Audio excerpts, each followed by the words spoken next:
இரு துருவங்களின் சந்திப்பு.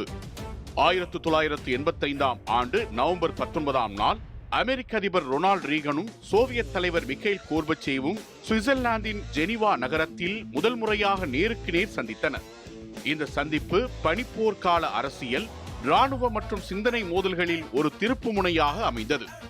இரண்டாம் உலகப் போர் முடிந்த பிறகு உலகம் இரு துருவங்களாக பிரிந்தது. ஜனநாயகமும் முதலாளித்துவமும் கொண்ட மேற்கத்திய நாடுகளின் தலைமையகமாக அமெரிக்கா உருவெடுத்தது. கம்யூனிச சோசலிச சிந்தனையை அடிப்படையாக கொண்ட நாடுகளின் தலைமையகமாக சோவியத் யூனியன் கருதப்பட்டது. இரு நாடுகளும் நேரடியாக போர் புரியவில்லை.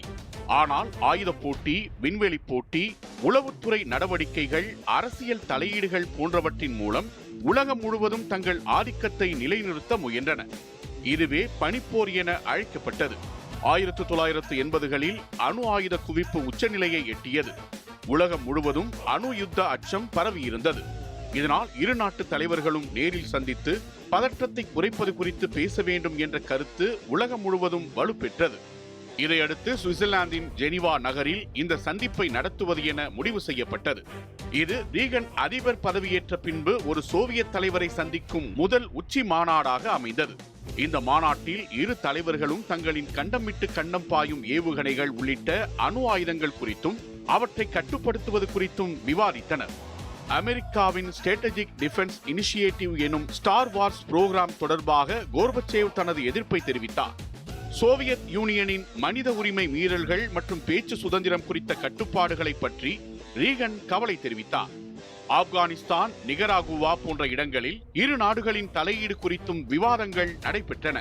இதன் முடிவில் எந்த ஒரு ஒப்பந்தமும் உடனடியாக கையெழுத்தாகவில்லை. ஆனால் இரு தலைவர்களும் பனிப்போருக்கு ஒரு முடிவு தேவை என்ற கருத்தில் ஒருமித்தனர். போரில் வெற்றியாளர்கள் எவரும் இல்லை, அமைதியில் மட்டுமே மனித குலம் வாழ முடியும் என்ற கருத்தை அவர்கள் வெளியிட்டனர். இந்த சந்திப்பு அமெரிக்கா சோவியத் மோதலை நேரடியாக முடிவுக்கு கொண்டு வரவில்லை என்றாலும் அது அணுயுத்த அச்சத்தை குறைத்து பரஸ்பர நம்பிக்கையின் கதவை திறந்த ஒரு தொடக்கமாக மாறியது. எதிர்காலத்தில் நடந்த ரேக்ஜாவிக், வாஷிங்டன் மற்றும் மாஸ்கோ உச்சி மாநாடுகளுக்கு வழிவகுத்தது. இதுவே பின்னர் அணு ஆயுத குறைப்பு ஒப்பந்தங்கள் கையெழுத்தாவதற்கும் வழிவகுத்தது. ஜெனீவா சந்திப்பு பனிப்போரின் பனிப்பாறையை உருகச் செய்த முதல் சந்திப்பு என வரலாற்றில் இடம்பெற்றது.